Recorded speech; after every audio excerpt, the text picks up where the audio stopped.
Have you ever noticed that adding weight decay to Adam sometimes hurts your model? Today, we break down the first principles of why large weights are problematic and reveal exactly when standard L2 regularization fails. Weight decay is a technique where we add a penalty proportional to the square of the magnitude of the weights directly into our loss function.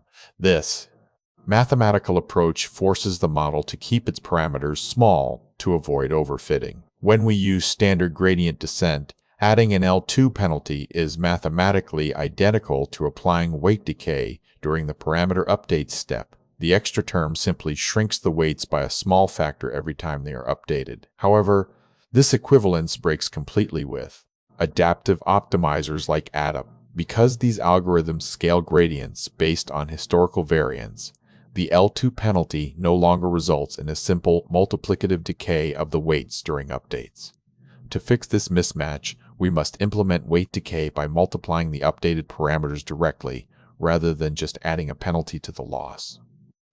Effect remains consistent regardless of the optimizer being used.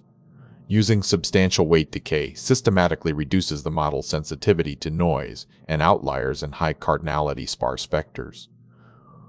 You will see training error increase while test error decreases, which is the precise effect we expect from true regularization.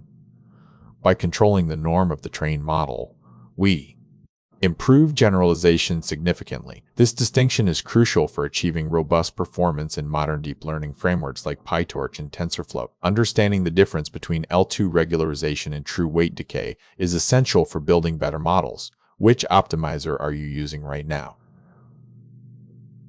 Let me know in the comments below.